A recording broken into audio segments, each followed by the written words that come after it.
Uric acid की समस्या आजकल बढ़ती जा रही है। कुछ एजेस ऐसी थी कि 50 अबव 40 अबव जब हमें पेशेंट देखने को मिल जाता था कि उसका यूरिक एसिड की प्रॉब्लम है, लेकिन आजकल ये मर्ज़ यंगस्टर में भी हो गया है। 20 साल की उम्र में, 22 साल की उम्र में पेशेंट इस मर्ज़ का शिकार हो जाता है।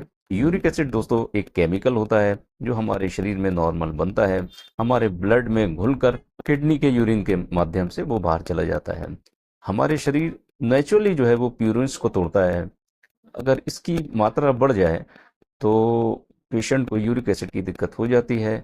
कुछ खाद्य पदार्थ जो इस्तेमाल करते हैं खाने पीने में, जैसे रेड मीट वगैरह का ज़्यादा इस्तेमाल करना, लीवर का इस्तेमाल करना, मैक्रिल का इस्तेमाल करना और ड्राइड बीन्स का इस्तेमाल करना, पीस का इस्तेमाल करना और बियर का इस्तेमाल करना, इन सब चीज़ों के ज़्यादा इस्तेमाल से, बेतुके इस्तेमाल से प्यूरिन जो है हमारे शरीर में ज़्यादा बनने लगते हैं और यूरिक एसिड की समस्या बढ़ जाती है, जिसको हम हाइपरयूरिसीमिया के नाम से जानते हैं।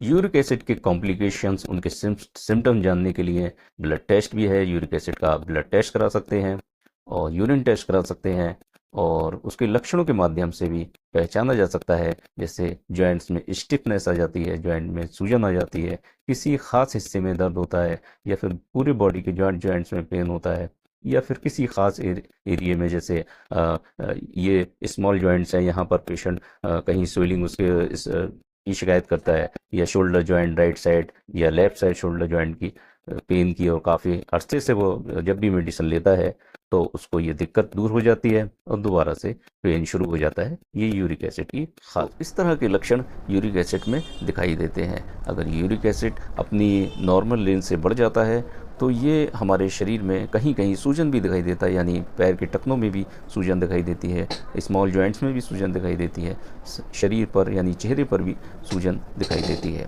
यूरिक एसिड में हमें बहुत सी चीज़ें अवॉइड करना चाहिए, यानी दूध से बनी हुई चीज़ों को अवॉइड करना चाहिए, छिलके वाली दाल नहीं लेनी चाहिए, पालक, पत्ता गोभी, मशरूम, ये सब्ज़ियाँ भी इसमें बंद कर देनी चाहिए, जो हमारे यूरिक एसिड बढ़ाने में ये मदद करती हैं।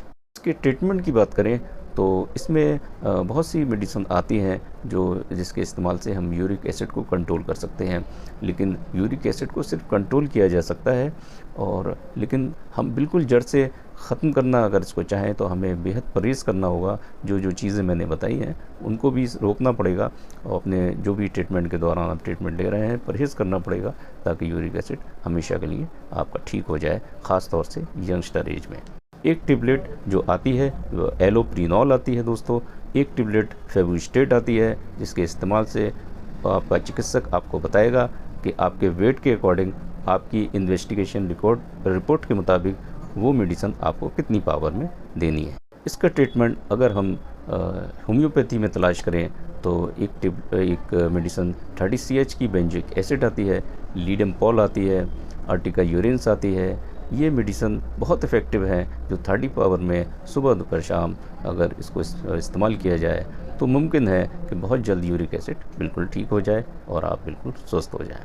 तो दोस्तों, यूरिक एसिड में दवा से ज़्यादा महत्व परहेज़ का है, तो आप लोग यूरिक एसिड से बचने के साथ साथ यूरिक एसिड की जो चीज़ों से यूरिक एसिड बढ़ता है उन पर भी इंसान अगर स्वस्थ भी है तो ध्यान रखना चाहिए, ताकि ये मर्ज़ किसी को ना हो। बहुत से लोग पेशेंट मेरे पास ऐसे आते हैं जो शिकायत करते हैं कि हमें 2 साल से है, 5 साल से है, 10 साल से है, लेकिन अब ट्रीटमेंट मुमकिन है दोस्तों। कुछ परहेज़ और कुछ मेडिसिन से 3 से 6 माह के अंदर यूरिक एसिड जड़ से बिल्कुल ठीक हो जाता है और पेशेंट बिल्कुल स्वस्थ हो जाता है। धन्यवाद।